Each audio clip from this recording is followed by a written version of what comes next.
Hello everyone and welcome back to the Knit Witch podcast. My name is Katie and I am the Knit Witch. I am coming to you from a very beautiful spring day in Rhode Island. Oh goodness. A very beautiful spring day in Rhode Island, and it's only like 9 a.m. so it's just gonna get better from here. It's already about 45 degrees and sunny. I think we're gonna get up into potentially the 60s today, which is very exciting. This is a podcast where I like to share with you my knitting, spinning, yarn dyeing, and just general making of the past couple weeks. So I say we should just jump right in, and I'm so sorry, my mother is texting me. I say we just jump right in and start talking about finished objects. Then we'll move on to whips, boyfriend knitting, yarn dyeing, and general life stuff if we have time. Okay, actually, scratch that whole table of contents. We're going to talk about what I'm wearing first. I've worn this on the podcast before. This is my Ave Cardigan, I believe is the name of it. I knit this back in 2018. I knit this back in 2018. It is my longest surviving garment. I always say that because I just have a habit of frogging things after I've knit them and not worn them for a really long time. So all of my other garments from that time period have gone into the bog, the frog bog. Okay, now that that's out of the way, this is knit with Knit Picks Wool of the Andes worsted weight in Amber Heather. And like I said, it's a beautiful spring day in Rhode Island, so I do have the windows open. There's going to be some bird noises, some nature sounds. If that's not your vibe, I am very sorry. I'm just so excited that that spring has sprung, really. And that Punxsutawney Phil, our little groundhog friend, was totally right. This is an early spring. Fingers crossed. In New England, you can never call that really. Because we typically have this like cycle of like spring, winter, spring, winter, spring, winter, finally real spring.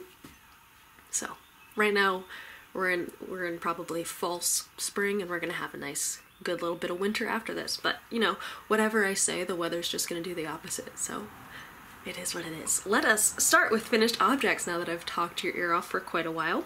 The first finished object I have, you have seen this before, and I'm trying to figure out a way to arrange this because you can never show ripped socks on camera very well. These are the pair of red socks for my coworker. Sorry about the pills on my sweater as well. But these are an insanely neon shade of red. She requested something red and orangey red toned for her next pair of socks. These are her second pair of socks from me, and she loved the first one so much she just wanted a second pair. So let me zoom you guys in or hold these up real close to the camera. So these were knit out of my ribbed sock pattern. Sorry about the wind chimes, but this is called a Better Ribbed Sock. It is available free on Ravelry. It's a pattern for a toe up, heel flap, and gusset sock. Let me show you the heel flap. There we go. Beautiful, nice red-orange heel flap. A rib on the top of the foot and all around the leg. And these will probably be going off to her tomorrow. I know where she works, so it's very easy to deliver these gifts unto her. Next up for finished objects, we have the pair of socks that I knit for my best friend Noel. I showed these last time on the podcast, and I can't remember if last time these were almost done. I feel like they were. These guys I have knit on like non-stop. I hadn't even finished the first one, I don't think, last episode. But now I have them both finished, and they are, again, my sock pattern, a Better Ribbed Sock. I just dyed up this purple little micro stripe moment, so it's dark purple and then like a nice lavender purple. We've got that pretty sweet looking heel flap. Love how it worked up in the heel flap.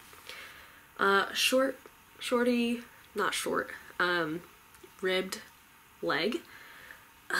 This, I keep always forgetting to mention this, but this was knit on a US 1 2.25 millimeter needle, 64 stitches, 70 rounds for the leg. This was almost exactly the same, so it is US 1, 2.25 millimeters, 64 stitches, and 60 rounds for the leg, so just a little bit shorter. But Noel and I are both very short people, so these will go off to her. I don't know if I will be mailing those or if I'm gonna hand deliver them to her. She lives about half an hour to 45 minutes away from me. So I don't know if I'll mail them or if we'll have to find an excuse to hang out and I can give her her socks. Okay, so that is it for my official finished objects. We're going to move on to WIPs, which is works in progress. And let's do something that you guys have seen before. These are the socks that I'm knitting for my boyfriend. And yeah, last time I showed them to you, so they're a half finished object. And last time I showed them to you, you know, I have had the one sock done last time too, and then I just had the itty bitty toe of the second one, and now I have officially done the heel flap, and we're just starting the pattern on the leg.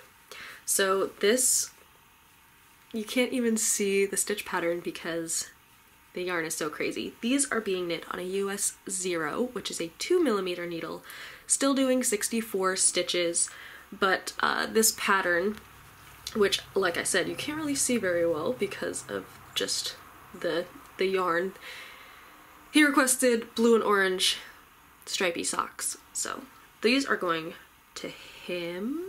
This will probably be done soon. What was I saying? Oh, this pattern is going to be my next pattern release. It's tentatively coming out on Friday, March 22nd. So, oh, now I'm knitting on it. But I keep saying that the 9-inch circular needles, these are knit on 9-inch circulars, if you could not tell. But I keep saying the 9-inch circulars are hurting my little fingies because of the way that I push the needle tips, and especially when I'm knitting with the US 0, because they're Chow needles and they're very, very sharp tips, and they're only 2 millimeters, so it's super easy to poke holes in your finger, which I have unfortunately learned the hard way. So my left pointer finger has a callus on it, and my right pointer finger has, it had last time 1 hole, and now it has 3 or 4, because I keep poking holes in my finger, and then I'll adjust the part of my finger that I poke the needle with, and I'll poke it so many times that I'll poke a new hole. So I just have an abundance of holes in my finger, and it's kind of painful to knit, but I still press on and knit. I've knit how many socks? 4 socks since the last episode. So I finished these 2 socks. I've knit the entire foot of this sock, and that brings me into my next WIP, which you have not seen before, but it is an entire sock and another sock. So moving past my boyfriend's socks, I think I've said everything that I need to say about those, but these, which I just finished last night, so I still have a little end to weave in, sorry about that. These socks are going to be a commission for one of my mom's friends' birthday. So my mom's friend's birthday is in April, and my mom asked me to knit her a pair of socks, and I was like, oh, absolutely I will. What colors does she like? My mom said, I don't know. And I was like, okay, cool, creative freedom. So I just did, so in my head I was envisioning like a creamy white base with navy blue speckles for this yarn, but I was a little impatient and the whole thing kind of became blue. So it's a blue base with blue speckles, and then as you saw, I just have these like fun little racing stripes. That's my beginning of round, so maybe let's not look at that. I have these fun little stripes on the leg. Then I have a, oops, contrasting heel flap. I have more little stripes on the foot, and then a contrasting toe. So these are the socks. Yes, I'm looking at myself in the viewfinder. I think they're so cute. I think they're so cute. This is again my pattern called a better ribbed sock. Knit these on a US 1, 2.25 millimeters, 64 stitches, all over rib pattern. Just kind of doing whatever with the stripes, and I have the second one started. So it's just the toe and then a little smidge on the foot. This is my ball of yarn. It's very pretty. It's, like I said, it's a light blue with blue speckles on it. And my phone is blowing up right now, so sorry if I'm distracted by that technology. So those are all the sock whips that I've been working on, which kind of explains why I've got holes in my fingers. That's 1, 2, 3, 4, 5, 6, 7, 8. I could have just done 4 times 2. But we've got 8 socks since the last episode. Okay. Let's move away from these socks and I'll show you something a little bit anticlimactic. This is my Mussel Faker hat. I call it that because it is inspired by the Mussel hat from Isolde Teague, which is, if you're not familiar, it's just a hat that has 2 crowns. So imagine another crown down here. It has 2 crowns and then you shove one inside the other and it becomes a double layered hat. Quite innovative. The reason why it's my Mussel Faker and not a real Mussel is because I have changed the crown increases to be these little spiralized guys, and on the Mussel hat it is like it's like a X cross box shaped crown. I say it differently in every episode, but it's just not my favorite crown construction, so I changed it. This, I don't think I've really done too much. I'm sure you probably won't be able to tell. I mean, there's a little bit of progress, but I've really only done maybe 10 rows on it, and I don't think that you can see a difference until the second crown comes into play. So this is going to be a hat for my boyfriend. It's all these beautiful blues and greens. I love it. It's so pretty, and I'm still, staring at it in the viewfinder. It's so pretty. I love it. So this is kind of just like my in the dark knitting project if I'm watching a movie or if I'm in a car at night doing something, because like if I'm in the car during the day, I'm gonna bring a sock with me, and that's probably why I have holes in my fingers. So that is my Mussel Faker, which has kind of no progress on it. I think that's kind of it for whips, except for Big Papa over here. So this is my Big Papa. This is my Cloudwatching sweater, which is a pattern by Susanne Sommer, and I'm really not doing it justice by just holding it like this, so let me hold it up. And I can't see because it's just a wall of pink, so hopefully that got some, focused, hopefully my camera focused on that and not just like blurred out the whole thing. But the stitch panel for the body, let me try and maneuver my face so I can tell if it's in focus. So the stitch pattern for the body is Pearl Brioche, and then the stitch pattern for the sleeves is this garter stitch, which is so squishy and magnificent. And last time I had a sleeve and a half, and now both sleeves are done. Both sleeves are done. Let me show you proof in the cuffs. So I finished that probably a couple nights ago. I got halfway through the sleeve, as you saw last episode, and then I put it on hold for 12 days. And I was like, I really just don't want to finish that sleeve. For literally no reason. And then one day I was just like, I'm putting my foot down and I'm gonna finish the dang sleeve. So I finished the dang sleeve and did my second ever tubular bind off. The first sleeve was my first ever, the second sleeve was my second. It looks really pretty. I don't think, okay, so I gotta, I have so many thoughts in my head. So this yarn is from a frogged sweater. I knit a flax light sweater. This is my own hand-dyed yarn, BT Dubs. So is literally everything that I'm showing to you. So I knit a flax light sweater back in 2018, and it was hot pink, as you may be able to see by the cuffs. It was quite pink. And sorry, this is knit, this is knit with a strand of silver mohair, so it makes the hot pink a more light pink. It makes it a more wearable pink in my opinion. So getting ahead of myself, but going back to the original sweater, which was a flax light that I knit in 2018, hot pink sweater, knit it for Christmas, never wore it, didn't even take Ravelry project page photos in it. I just put it on a hanger and took photos of it that way.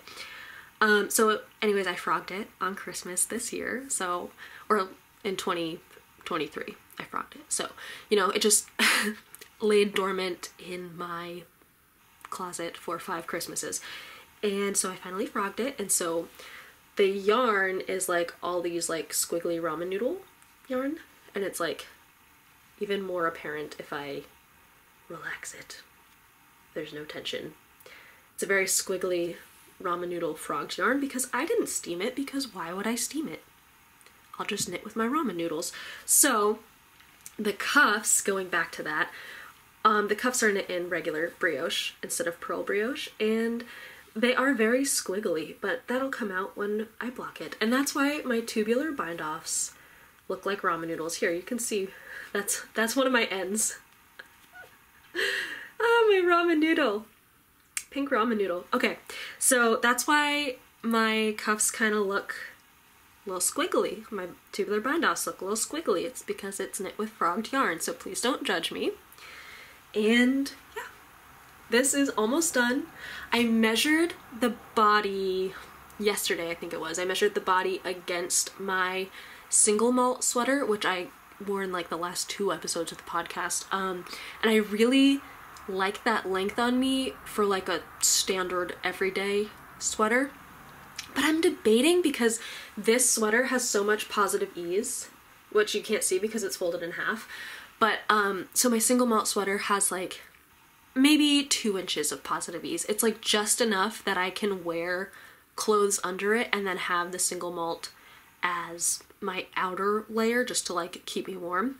And so it has probably, yeah, like 0 to 2 inches of positive ease. This one has probably 4 to 6 inches of positive ease, and I'm thinking that because it does have ease, and this is like pre-blocking, so it could potentially grow, especially because the yarn is squiggle yarn. I feel like when the squiggles relax, it's gonna grow a little bit. Even though it is held with mohair and silk, like silk mohair doesn't, sorry, it's held with silk mohair. Silk does not grow when blocking. So like, I don't know. I don't know what'll happen. I know it's not gonna get smaller. So right now it has about 4 to 6 inches of positive ease.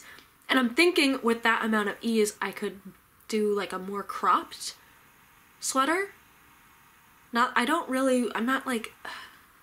typically wear a lot of cropped things.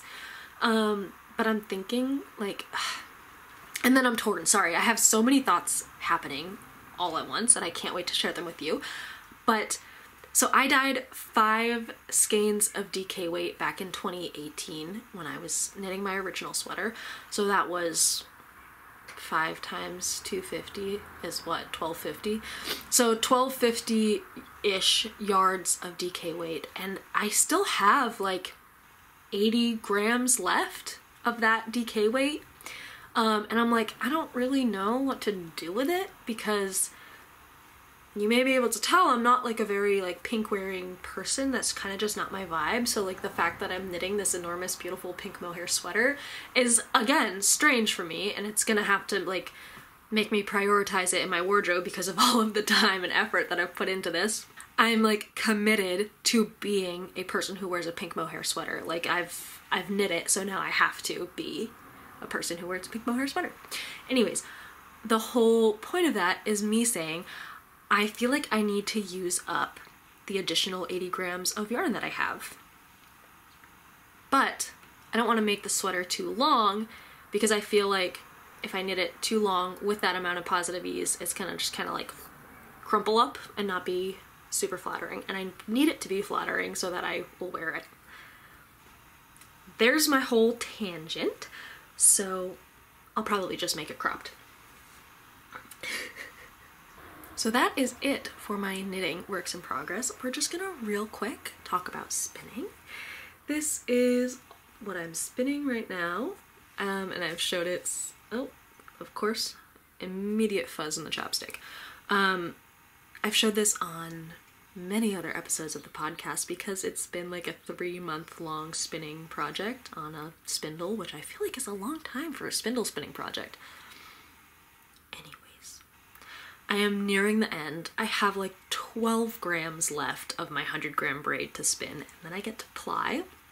So this is what will be the second ply of this beautiful braid. This is Big Truck again. This is the colorway. Come on, focus. This is the Paradise Fibers Merino roving comb top in the colorway Mystic Forest. Let's see. Is it better this way? Maybe a little bit. Maybe a little bit. My camera really hates to focus on my spindle and all of the fuzz that's on my face now from the mohair and from this. So, like I said, it was a 100-gram braid. I have about 12 grams left, then I get to ply. And I think I am committed to making it a shawl with additional hand spun in the future. So this, like, I just need this to be done. It's been on the spindle since January. I just need it to be done. So trying to focus my mojo on the spin. So that's it for spinning, although not really, because I have I'm so excited today, in case you couldn't tell. I have so much stuff to talk to you about. So, since we're talking about spinning, I placed an order on Etsy. It was a rather large order, and I have been spinning since 2018.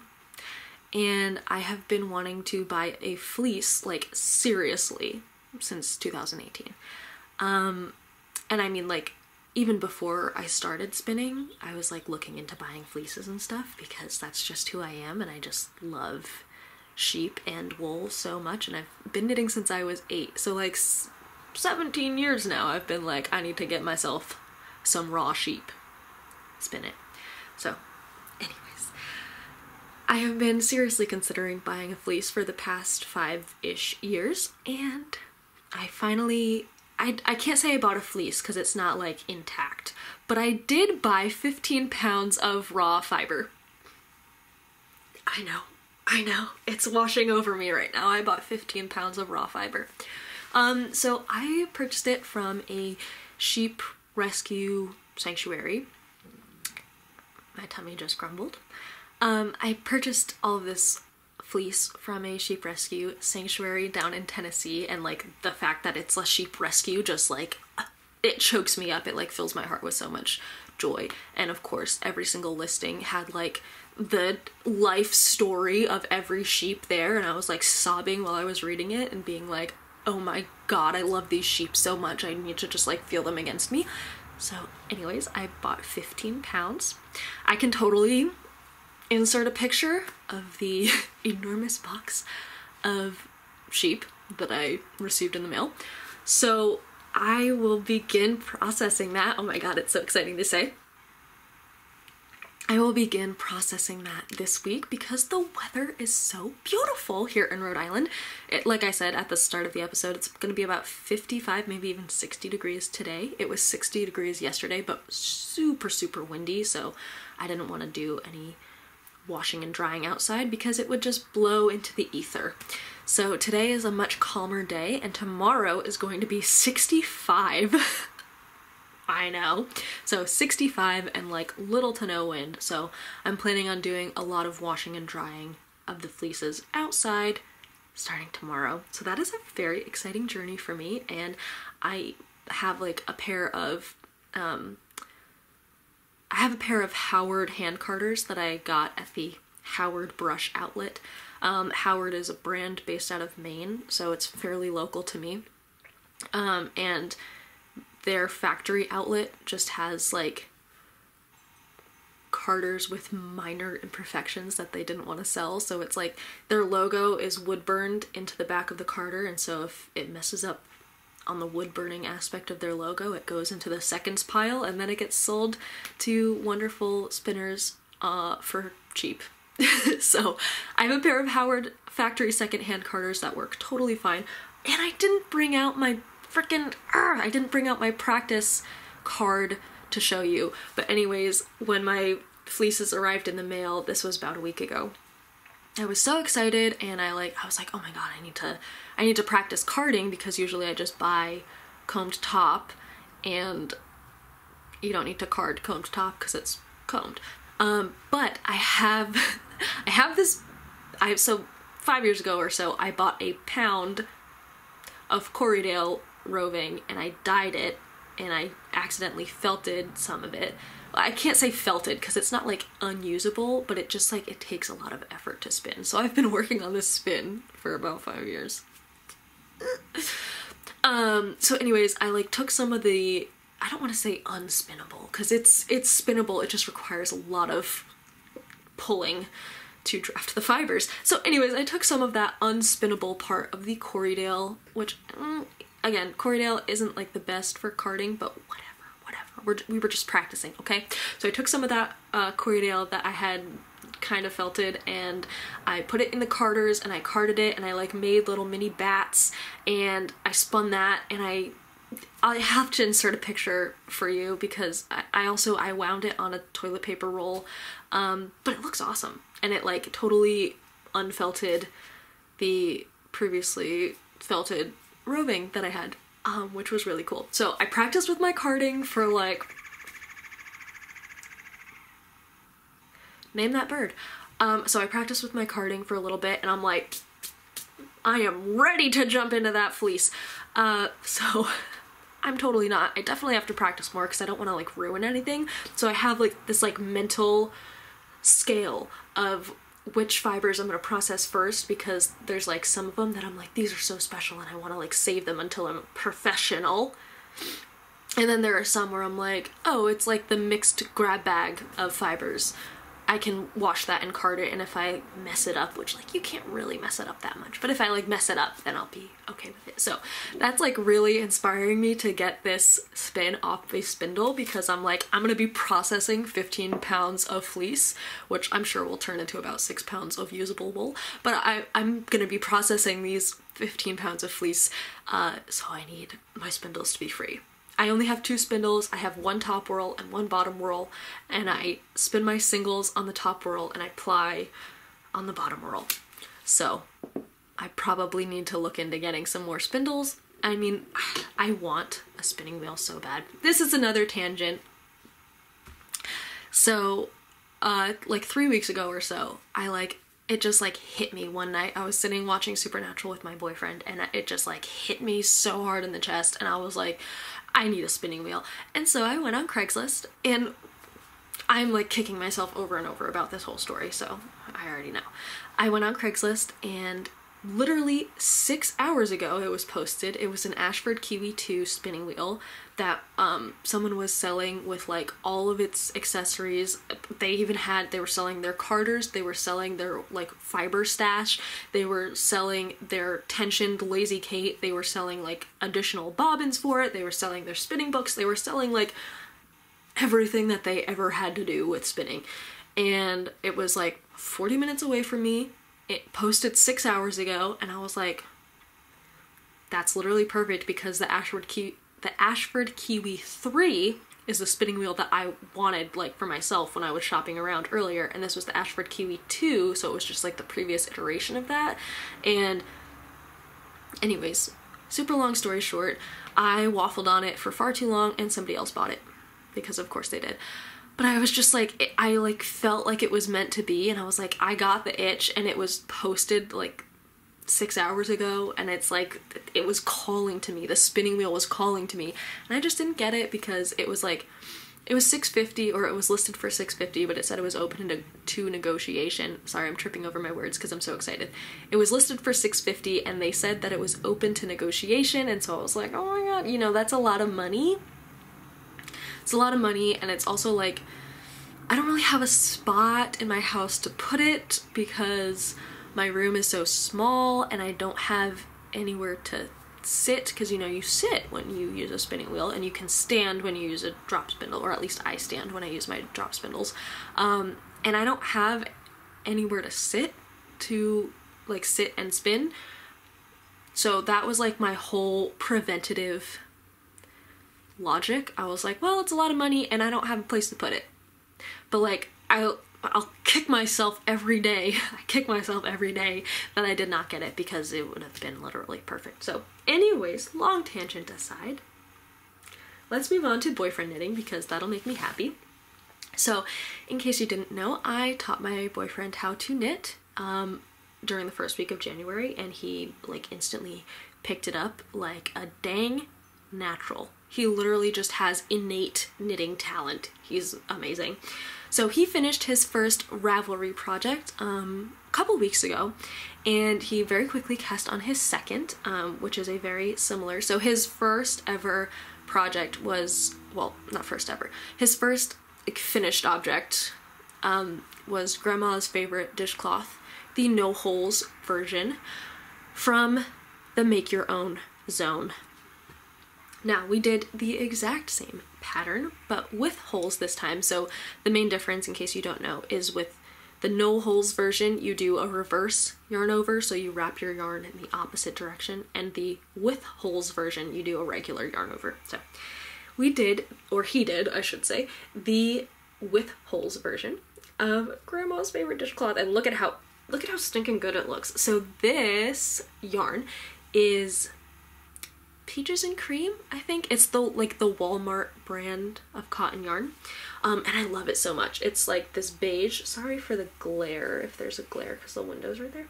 So it's like this beige base, and it has these orange and brown and green speckles, and it's really not showing up on the viewfinder, but I'm gonna hope that it shows up better once I edit this footage. But it's so cute. I love it so much. I want to go back to Walmart and get like an entire cone of this so I can like have a set of these dishcloths, because it looks so pretty. And also just like, would you believe that the person who made this has been knitting for 2 months? Like, look at that. Look at that. Dude, I'm so freaking proud. I'm so proud. And this is like, you know, the ends haven't been woven in, and so it's like not blocked or anything, so it's a little bit curly, but like, just, yeah, like, I'm gonna show it again. Look at the stitches, look at the stitch definition, the tension, the gauge. Look at his little yarn over. I'm gonna cry. It looks so good. So it's my boyfriend's second finished object. I'm so proud. And he is now working on lace. I know. He is working on the Belgian waffle dishcloth, I think it's called. I can put in a picture. The Belgian waffle dishcloth. It's a 16 row lace repeat. It looks beautiful. It looks amazing. I don't have it with me because he has it with him to work on. Oh my god, though. He is doing so well. He's doing so well. And it's lace for his third project. I'm like, dude, you're ambitious, and I love it. I love it. He's just doing so well. And I'll like make him send me pictures so I can put it in, but it chokes me up. It trips me up. I like can't even articulate how impressed I am with his like skill and determination and perseverance. And I know this is getting a little bit too sappy for me, but just like imagine you taught someone how to knit and they just like, I can't snap, but they picked it up so quickly and they instantly like started making these beautiful projects that you feel like are better than yours. Like I feel like his tension is better than mine.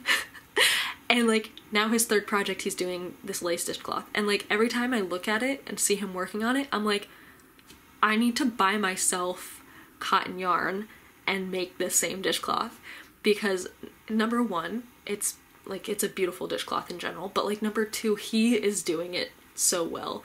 And then I'm like, well, that's gonna be like his dishcloth for his apartment, and now I want a dishcloth for my apartment. Or like it's not even like a dishcloth that you would use for dishes or as a rag or like as a washcloth for your body or anything. It's like so beautiful that I literally just want to like put it on the wall and look at it. Anyways, okay, that is my mood booster of boyfriend knitting. Let me check my notes. Okay, so I'm trying to look at the sun and see if we've got some good lighting for what I'm about to show you next. So, in case you didn't know, I am a yarn dyer. I sell my own hand-dyed yarn on Etsy, and oh my goodness, I got so much freaking fuzz on my face, so apologies for that. This Wednesday, this Wednesday, March 20th, I am going to be releasing my Spring 2024 collection, which in my head I'm calling New Beginnings, because it's spring. But I haven't like written that down anywhere, so you guys are the first to know. So in my Etsy shop, right now, until Wednesday, March 20th, every single skein of yarn is on sale in my shop for a little bit of spring cleaning. So everything is 10 to 20% off. I do have one skein that's 50% off, and that is because it has a mill error that I did not see until it was already like dyed, dried, and skeined. And then I was like, what's that sticking out? And then I was like, freaking mill error. And if I had seen it prior to dyeing the yarn, I would have just like taken that skein and used it for myself, because I personally don't care about stuff like that, but I would hate to send it to someone else without like warning them about it, and then they would find out that it has a mill end and they're like, what the fuck? What the heck? So there is one skein that is half off because it has a mill error. So if it appeals to you, go for it. Let's talk about my spring collection though, because that's what I'm most excited about. So like I glossed over, 10 to 20% off of every single skein in the shop. Also free shipping on any order over $35. That's like an Etsy policy. So in case you needed a little extra motivation, everything's on sale and free shipping. So let us talk about spring 2024. So all of these will also be for that like free shipping thing. Like I said, that's kind of just like an Etsy policy. So free shipping on any order over $35. As soon as my New Beginnings collection comes out, all of the yarn will go back to full price. So that's just a little extra incentive for you to make a purchase before March 20th. So heads up. Okay, let's, you guys are gonna get, I don't want to say the first look because I'm releasing them one at a time on my Instagram, but if you see this before all of the Instagram posts go out, you are getting the first look. So let's start off. So I have 6 colorways in this collection, and they're all kind of botanical or like nature inspired. Okay, so this first one, this is called Crocus, and it is this beautiful purple. It's a very nice light cool toned purple, and it has, ooh, there's my little yarn tie, pardon me. So it has these like gorgeous orange and yellow like speckles on it, and also, you know, some purple speckles on there as well. So hold it back here because it's usually a little more true to color back here. It's a little bit more, this looks like on camera, this is looking like a very bluish tone. It's like very purple. I'll try and make sure that the photos in the listing are more accurate. But if you don't know what a crocus is this little tiny baby. It almost has the same shape as a tulip, so it's shaped like this. It's this little tiny baby purple flower that pops up, and that's how you know spring is coming, is when the crocuses start blooming. And sometimes, I'm sure you've seen these like photos of these little purple flowers like blooming out of the snow, and that's kind of what crocus is known for, because it blooms so early in the spring season that sometimes there's still snow on the ground, and it has like this vibrant purple petal on the outside, and then the inside, where all of the pollen is this like literally neon orangey yellow color. It's so beautiful. So that is what inspired this very purpley purple base, which, let's see, no, it still looks blue to me, but very purpley purple with these like neon orange and yellow speckles. So that is Crocus. Next up we have Forget-Me-Not, which, oh gosh, so pretty, and my camera does not really like the color blue, so this could potentially look a little green, but it is a very true blue. So it's this tonal pastel blue base. We've got some white on there, and that is on purpose. Don't come for me. The white is on purpose. And it has a lot of yellow. It has these brown speckles, and I don't know that you can really see it on this skein except for right in here. But it has these like bluey green speckles as well. You can kind of see some of them down here. So this is Forget-Me-Not, which is another type of flower. Forget-Me-Nots are these like beautiful itty bitty baby. They're so tiny. They're these just teeny tiny little like ground cover. I call them wildflowers, but you totally can plant them on purpose to like fill out your garden bed or whatever. But they're like ground cover, little tiny baby blue flowers. They have 5 petals. They're so pretty. I actually have them tattooed on my arm. I don't know if that'll show that, but I do have a tattoo, including Forget-Me-Nots. So there are these 5 petal blue flowers. They have this yellow ring right in the center, and then they have like super dark black. They're not the seeds, but they look like seeds. So that is what inspired this. The blue, yellow, and really, really dark brown Forget-Me-Not. It's so cute. I love this one so much. So springy and beautiful. That is Forget-Me-Not.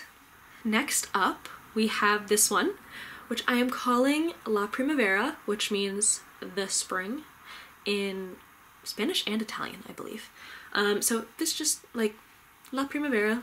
It's just this like really pretty, like medium, kind of brownish green, a little bit like a muddy green, which I love because it reminds me of wet grass, spring. So we have these like this green base, and it is like a tonal color, so you do have the lighter sections and the darker sections. And then on top it has these like almost like a berry color of these like pink speckles. And let me try and find some on this. I feel like I twisted this in a poor way, but here's some. It also has these like really pretty orange speckles as well. Yeah, I feel like when I twisted this, all of the orange speckles went to the inside, but there's some as well. So it's just like this, what is that color? Like plummy, peachy, pinky red. I am really bad at describing it, but you can see it's like a, what color is that? I don't know. It's pink and orange speckles on a green base. That's, yeah, ooh, yeah, that's perfect. Oh, I love it so much. So that's La Primavera, inspired by wet grass. Charming. Next up we have, let's do this one next. So this is called Forgotten Rose, and so this is actually inspired by the roses that my boyfriend got me for Valentine's Day. I still have them. I know it's been a month. I still have them. And mainly the reason why I still have them, you know, obviously sentimental reasons and stuff, but the main reason I still have them is because they turned like the most inspiring dead color. I know that sounds whack. So, you know, when you think of roses, a beautiful bouquet of red roses, and then they started dying after, you know, a week or 10 days or whatever, and they turned this like intense like fuchsia magenta color, and they started off, you know, traditional red, and then they like got lighter into this hot magenta, and then they started decaying, so they kind of, it's not black, but it's like a really brownish purple. So the magenta kind of at the edges of the petals started dying and turning into this really dark color, and then they got these like little yellow speckles. Like right before it would turn that dark black color, it turned yellow and then it turned black. So this sounds morbid. That's my specialty. So this is Forgotten Rose. So it is inspired by those beautiful dying roses that are still on my dining room table. So it has this like really, really pretty light bubblegummy pink color, and then it has this like really, really dark brownish purple, kind of like decaying roses. And like, I'm so proud of myself because when I was dyeing this yarn, like this was the exact color of the roses on my table. So I'm like so proud of myself that I got that color. So yeah, we have the magenta, that really dark color, and then we have the little baby yellow speckles, because like I said, the roses kind of turned yellow before they turned black. So this is Forgotten Rose, and I really love this one. I really do. I love it so much. I love them all, but I love that one. Okay, next up.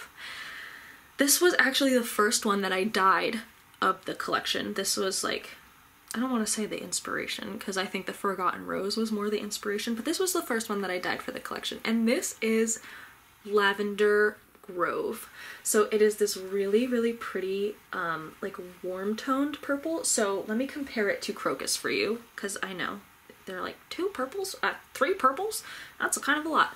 So, on camera they look the same. They are not the same. So Crocus is a very, very blue toned purple, and Lavender Grove is more of a pink toned purple, which it's not showing up on camera. But so the base is this very pretty purple color, and then you have these like really soft pastel greens that are just kind of like watercolor layered on top. And you can see some of the darker purple sections, some of the lighter purple sections, and the greens. And it's so pretty. And this is actually also inspired by another tattoo I have. So I have the Forget-Me-Nots here, and I have lavender here. So, inspired by my tattoos, should just be called the tattoo collection. Lavender Grove. It's so pretty. It's like, I don't even know how to describe this to you, but I love this color so much.